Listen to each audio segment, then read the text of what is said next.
signal, the Emerald Heart.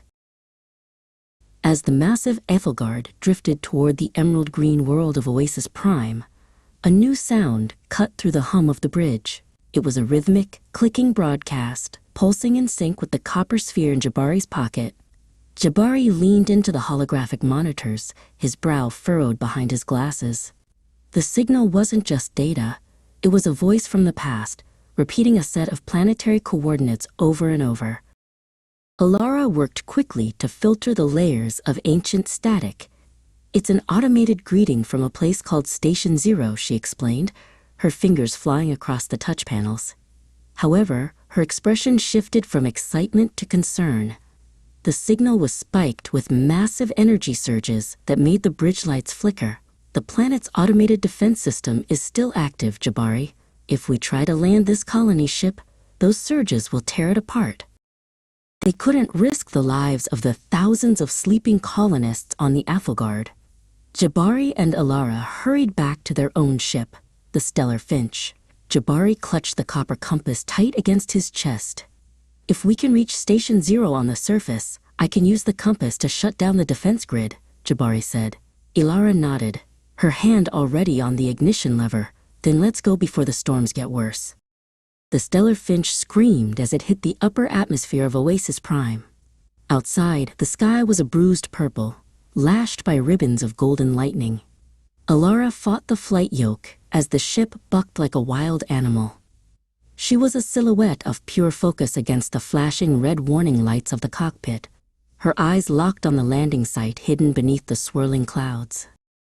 They touched down in a valley of vibrant, silver-leafed trees. As the ramp lowered, Jabari stepped out into the cool, humid air. The planet smelled of ozone and fresh rain. In the distance, a tall spire of white stone pulsed with a familiar amber light. "The source of the signal," Jabari whispered, adjusting his cap. The ground beneath his boots felt soft and alive, a sharp contrast to the red dust of his home moon. A sudden clanking sound echoed from the thick foliage. A rusted, three-legged droid limped into the clearing, its single sensor eye flickering with a dim blue light. It stopped in front of Jabari and tilted its head. "Pioneer detected," it chirped in a tinny, melodic voice. Jabari knelt down, offering the copper sphere. This was Arian, the ancient caretaker of the station, who had been waiting a century for someone to return. Arian led them toward the base of the white spire. The droid explained through a series of holographic beeps that the planet's core had become unstable without a mapper to balance the energy flow. Alara walked beside the droid, examining its exposed gears and wires. She realized that Arian wasn't just a guide. He was the key interface they needed to talk to the planet's main computer. Inside the spire, Jabari found a pedestal shaped exactly like the copper compass. The energy surges were reaching a breaking point, making the very walls of the tower hum and shake. Jabari stepped forward, the sphere in his hand glowing so brightly it was almost hard to look at. He knew that one wrong move could trigger a total collapse, but he trusted the map he had followed this far.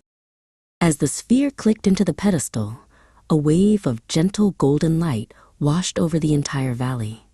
The purple storm clouds above parted instantly, revealing a calm, starlit sky. Alara stood by the open hatch of the Stellar Finch, watching the golden ripples move across the forest. The violent energy was gone, replaced by a deep, melodic hum that felt like the planet was finally breathing easy. High above, the massive Ethelgard began its slow, majestic descent through the clouds, its lights twinkling like fallen stars. Jabari and Alara stood side by side on the silver grass, watching the future of their people arrive.